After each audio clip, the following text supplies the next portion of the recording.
Boa noite. Meu grupo é composto por Gilnária, Patrícia, Jéssica, Silvia e Rejane. Nós ficamos com o tema genitura urinária, ou seja, sistema urinário. Vou falar agora um pouco sobre a introdução do sistema geniturinário. O sistema geniturinário está ligado por rins, ureteres, bexiga, urinária e uretra. Ou seja, essa é a composição que constitui a geniturinária. Doenças que afetam a terceira idade. Quais são as doenças que afetam a terceira idade? Afetam os órgãos das pessoas idosas.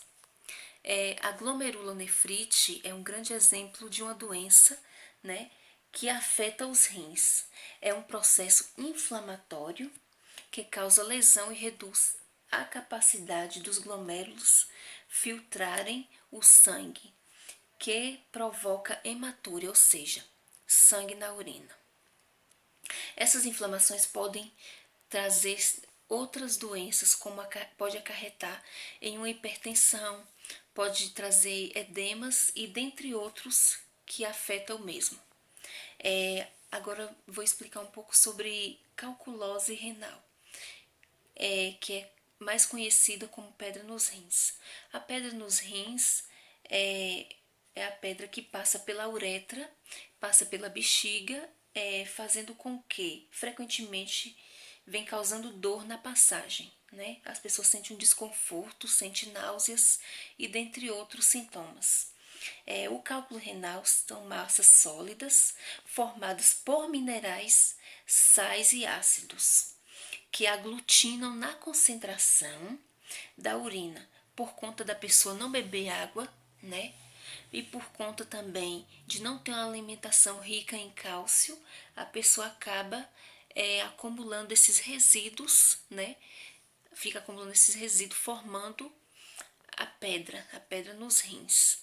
Aí, quando vai fazer o tratamento, né, o médico vai diagnosticar, fazer um exame mais preciso, para ver se é procedimento cirúrgico ou se com o medicamento que ele passar, a pessoa vai eliminar essas pedras. Desde já agradeço. Meu nome é Patrícia, faço parte do grupo que vai falar um pouquinho sobre o sistema geniturinário. Assim como minha amiga Nara já deu uma breve explanada anteriormente do que é o sistema geniturinário, nada mais é do que o nosso sistema urinário. E eu vou falar um pouquinho sobre uma doença que acarreta bastante esse sistema, tá? A doença que eu vou abranger hoje aqui nesse vídeo é a nefrite dos túbulos intersticiais. O nome é meio complicado, mas vai ficar claro conforme o vídeo eu for explicando para vocês, tá? O que é a nefrite do túbulo intersticiais? Nada mais é do que a inflamação do túbulo renal, o túbulo qual faz a filtração da nossa urina, e também a parede renal. Então, a parede e esse túbulo, ele inflama, tá? Vai dar uma leve inflamação nesse local do rim, desse paciente. A causa mais comum dessa nefrite é uma reação alérgica. Algum medicamento que esse paciente usa vai causar uma reação alérgica e aí nisso vai afetar esse rim.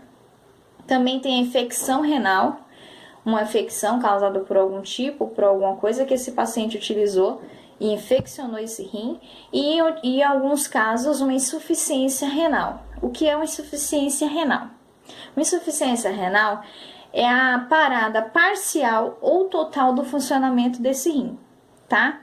Pode ser de um rim ou dos dois rins. Os dois rins ele pode ficar parcialmente funcionando parcialmente, bem lento, ou pode parar totalmente. Pode ser um rim ou os dois. Isso é insuficiência renal, tá? Os sintomas dessa nefrite, os sintomas dessa doença. Temos duas fases, temos a fase aguda e a fase crônica. A fase aguda, os sintomas que vêm é uma micção frequente, ou seja, uma vontade de urinar frequente. Esse paciente vai sentir uma vontade de urinar frequentemente durante o dia e tanto durante a noite, uma micção dolorosa, febre e uma dor na parte inferior das costas, tá? É um dos sistemas agudos.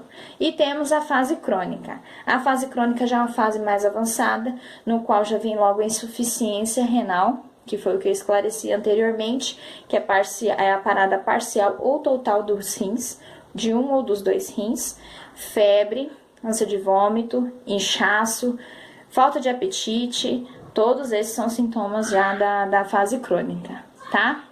O diagnóstico dessa doença. O diagnóstico dessa doença é realizado através de exames laboratoriais, um exame laboratorial de sangue, uma coleta.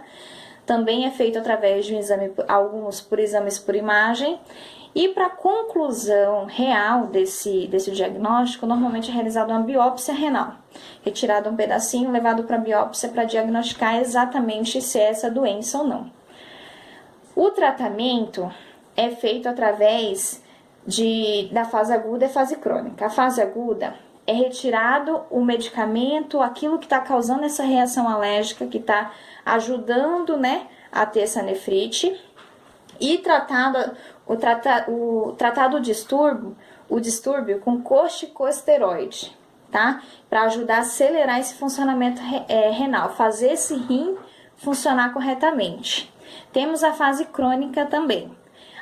Na fase crônica, já temos dois tipos de tratamento, porque aí já está numa fase mais avançada.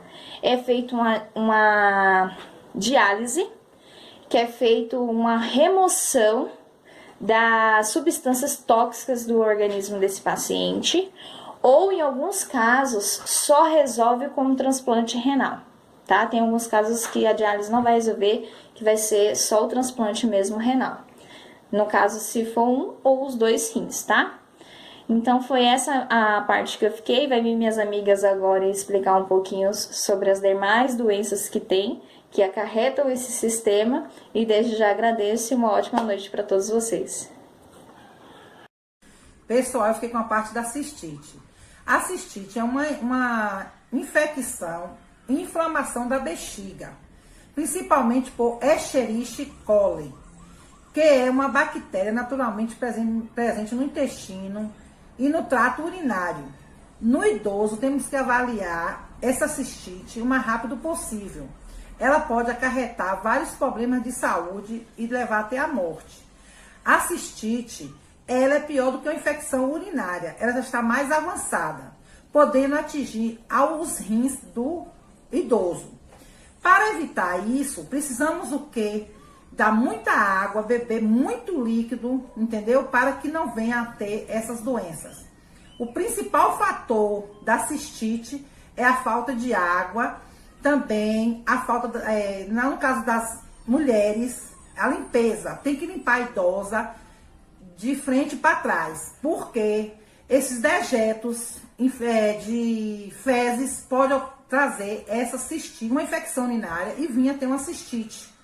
Então, é preciso ter uma higiene muito grande com o idoso ou a idosa. Principalmente a idosa feminina, né? Porque as bactérias correm mais para a vagina, entendeu? Do que do pênis do homem. Necessitamos de cuidados muito grandes com o idoso. Dar bem alimentos, bem sucos, coisas assim, água, beber bastante líquido. E para a prevenção, perguntar sempre ao idoso se ele está urinando normal, como é que está a urina dele, se está muito amarela. A gente tem que verificar a cor, né, da urina. Temos que estar sempre levando o idoso a um urologista para estar acompanhando essa passagem aí. Se ele está com ardência a urinar, isso tudo vamos ter que fazer para aliviar a dor do idoso. O diagnóstico inicial da cistite deve ser feito por um urologista ou ginecologista, por meio da avaliação dos sintomas apresentados. Para concluir o diagnóstico, o médico pode ainda solicitar o exame de urina, também chamado de EAS, para que sejam analisadas as características da urina, bem como identificar se há sinais de infecção. Normalmente, quando é verificado o exame da urina, a presença de numerosos piócitos, hemácias, nitrídeos positivos e presença de bactérias. É iniciativa de infecção. No entanto, o diagnóstico pode ser concluído por meio de exame de urocultura, em que são feitos testes de identificação na espécie microbiana causada da infecção, a qual o melhor antimicrobiano para ser utilizado no tratamento. Olá meninas, eu me chamo Reijane Araújo. Acabamos de ver o vídeo da nossa amiga Silvia, que falou um pouquinho sobre cistite, né? Deu para aprender bastante, compreender bastante. Vamos falar agora sobre infecção urinária no idoso, né? Bom, apesar de ser comum em todas as idades de vida, acaba afetando mais o idoso. E por que isso acontece? Porque quando ficamos mais velhos, a nossa imunidade tende a ficar mais baixa. E, consequentemente, a proliferação de micro-organismos tende a aumentar. O que causa a infecção urinária no idoso? Em homens, muitas vezes está decorrente ao aumento da próstata. Em mulheres, o uso de sonda urinária pode levar à uretrite. Na verdade, a própria anatomia do corpo está relacionada com o problema, tá? E como evitar a infecção urinária no idoso? É fazer uma boa higienização, fazer o controle da medicação correta, é manter esse paciente hidratado, incentivar o ato da urina e manter o controle do diabetes. Como identificar uma infecção urinária no idoso? Os sintomas são dor ao urinar, incontinência urinária, ou seja, aquele paciente ele fica com dificuldade de urinar, urina com cor alterada e odor. A maioria das vezes a urina ela fica na cor amarelada e o cheiro bem desagradável. E urina com sangue. Muitas vezes o paciente chega até a urinar, né, ter sangramento na urina. Então, gente, assim, o que é infecção urinária? A infecção urinária ela é uma bactéria. E como é que é feito o tratamento? O tratamento é feito com antibióticos por via oral. A maioria das vezes é feito por via oral, levando de 3 a 7 dias, em casos mais moderados, ou podendo se estender a 21 dias em casos mais graves. Assim eu contribuo com minha parte. Queria agradecer a todas as meninas pela dedicação. Eu termino o nosso trabalho com um sabor de gratidão, viu? Obrigada e boa noite. Oi, meu nome é Jéssica e assim como as outras meninas falaram um pouco sobre as doenças geniturinárias, eu vou fazer um breve resumo sobre a insuficiência renal. Então, os rins possuem uma função que é essencial para o bom funcionamento do corpo humano. Eles são responsáveis por filtrar o sangue, captando resíduos, impurezas e sais que já não são mais úteis à saúde do indivíduo e eliminando-os na urina. Ou seja, as impurezas dos rins e do sangue são eliminados na urina. Os rins também regulam a pressão sanguínea. E quando os rins perdem essas habilidades e deixam de ser capazes de filtrar o sangue, a pessoa é diagnosticada com a insuficiência renal. E é uma doença muito perigosa, porque o sangue pode ficar repleto de impurezas, impedindo o organismo de funcionar corretamente e pode ser fatal. Calcula-se que essa doença atinja 10% da população mundial, atingindo as pessoas de todas as idades, mas principalmente idosos. A estimativa é que essa doença afete entre 1 a cada 5 homens e 1 a cada 4 mulheres, com idades entre 65 e 74 anos. Essa condição é dividida entre duas categorias, como insuficiência renal crônica e a insuficiência renal aguda. Agora eu vou falar um pouco entre as diferenças de uma para a outra. Na insuficiência renal aguda, a pessoa desenvolve a incapacidade de filtrar o sangue de modo reversível e temporário, que pode ser causado pelo uso de medicamentos mais fortes. Já a insuficiência renal crônica não possui cura e a pessoa precisa fazer uso de tratamento que realize a função do rim para conseguir ter uma vida normal. Mas, no geral, tanto a insuficiência renal crônica quanto a aguda podem acontecer em decorrência de outras doenças, como a diabetes, a hipertensão, a doença dos rins, policísticos e a presença de obstruções nos rins, que são as pedras nos rins. Falando um pouco sobre os sintomas da insuficiência renal aguda, temos o inchaço nos pés, a diminuição da quantidade na urina produzida normalmente, ou seja, a urina vai diminuir, a pessoa vai menos vezes ao banheiro com a insuficiência renal aguda. A retenção de líquidos, que é notável na pele, que a pele vai ficar ressecada, a perda de apetite, a falta de ar, náuseas, vômitos, fadigas e confusão mental. Todos esses sintomas se apresentam na insuficiência renal aguda. Já a insuficiência renal crônica se apresenta de forma progressiva, sendo que o paciente pode não apresentar sinais claros da doença, até que ela esteja em estado bem avançado. Então, os sintomas são pele que está ou muito clara ou muito escura, além de seca e com muita coceira por todo o corpo.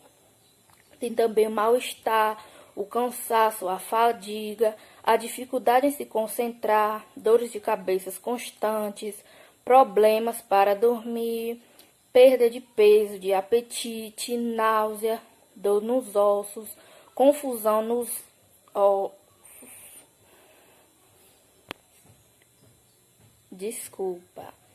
câimbras, mau hálito, sede excessiva, inchaço nas mãos, nos pés e ao redor dos olhos, náuseas e vômitos e ausência de menstruação no caso das mulheres.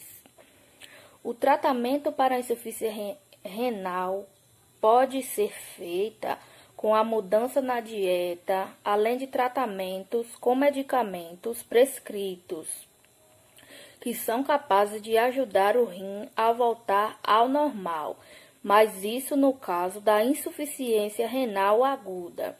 E com a insuficiência renal não tem cura, o paciente, junto com o médico, precisam encontrar alternativas de filtragem do sangue que possam permitir que a pessoa tenha uma vida normal.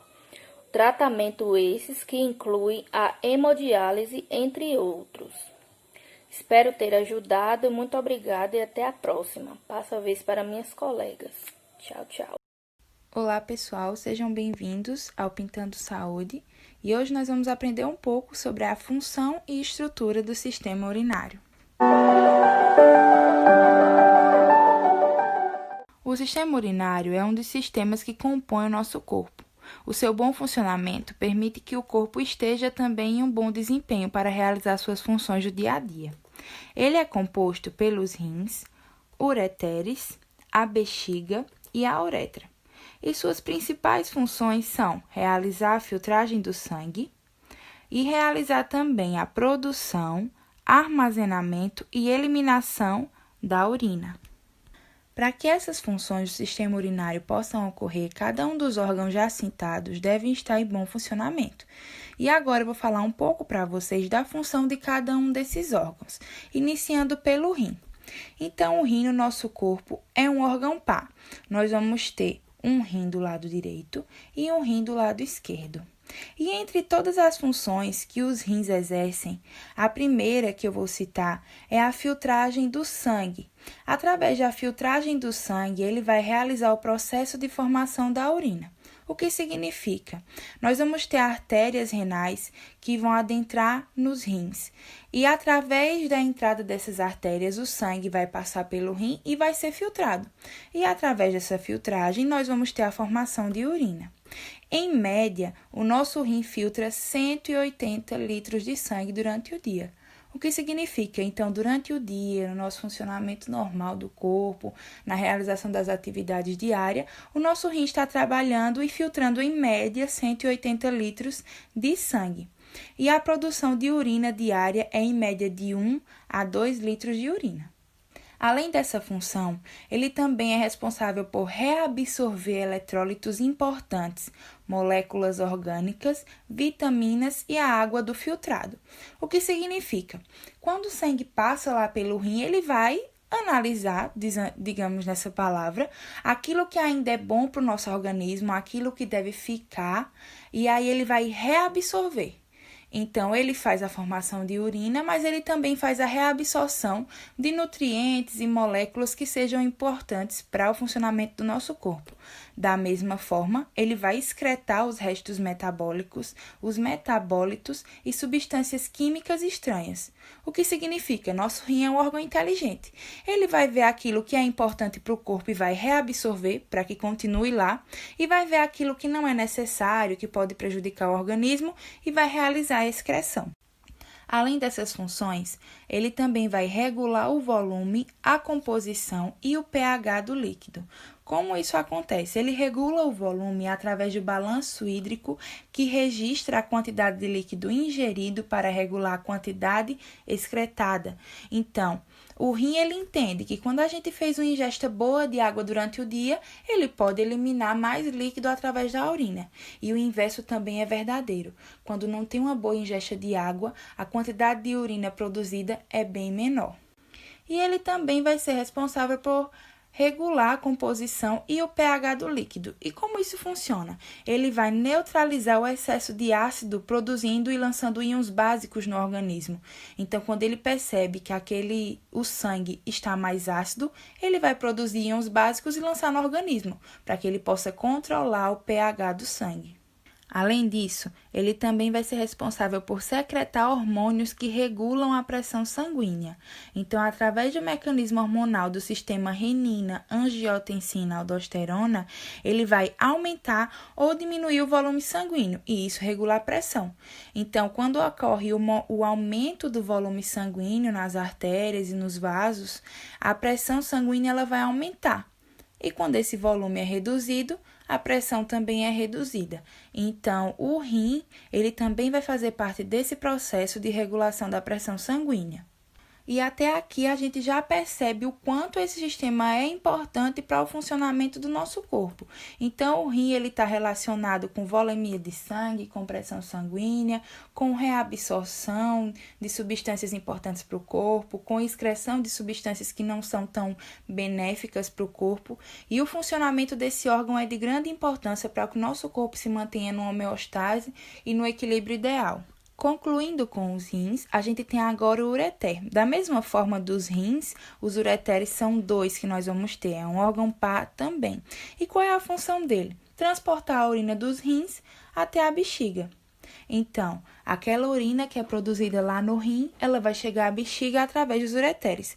Eles vão funcionar como um cano de passagem entre o rim e a bexiga. Cada ureter possui cerca de 24 a 34 centímetros de comprimento e eles contêm uma parede muscular lisa e espessa. Então, a urina foi produzida no rim, chegou pelos ureteres até a bexiga. E o que a gente pode aprender em relação à bexiga? A bexiga ela é semelhante a um saco. Então, ela é formada por músculo, pelo músculo detrusor. E esse músculo, igual aos outros, vai permitir a capacidade de contração e relaxamento. A partir da contração, a urina é eliminada. A função da bexiga é realizar o armazenamento de urina. Então, o rim ele vai produzir a urina, os ureteres vão encaminhar essa urina até a bexiga e ela vai ser armazenada, até que ela chegue no seu limite e venha a vontade de urinar. A bexiga masculina ela vai armazenar em média de 300 a 500 ml e a bexiga feminina de 400 a 600 ml. E por fim, a bexiga ela vai excretar a urina para a uretra. Lembra que eu disse que a bexiga era formada por músculo? Então, esse músculo vai contrair, realizar uma pressão que a urina vai ser eliminada para a uretra. Para concluir esse sistema, nós vamos aprender agora sobre a uretra. A uretra vai ter a função de eliminar a urina. Então, quando a urina ela é excretada da bexiga, ela vai sair para o meio externo através da uretra. Da mesma forma que a capacidade vesical, ou seja, a capacidade de armazenamento da bexiga no homem e na mulher são diferentes, o tamanho da uretra deles também vai ser diferente. A uretra masculina é bem maior e ela tem em média de 15 a 20 centímetros, enquanto a uretra feminina tem de 3 a 5 centímetros. Também é importante salientar que a uretra masculina também faz parte do seu sistema reprodutor. Então, nos homens, a uretra faz parte do sistema urinário e do sistema reprodutor, enquanto a uretra feminina faz somente parte do sistema urinário. Então, nós concluímos por aqui. Espero que esse vídeo tenha ajudado vocês. Novamente eu digo, ele é um vídeo só de introdução, então era só para a gente conhecer inicialmente o que é o sistema urinário, quais órgãos o compõem, qual é a sua função primordial, mas mais para frente nós iremos ter vídeos mais específicos falando sobre esses órgãos, falando principalmente sobre o rim, como é que acontece o processo de filtragem, o que é aquilo que ele reabsorve para o corpo, o que é aquilo que ele excreta. Enfim, virá muita coisa boa por aí. Espero que eu realmente possa ter ajudado vocês. Se você ainda não é inscrito, se inscreve no canal, deixa aí o seu like se você tiver gostado do vídeo e compartilha também para que essas pessoas possam aprender.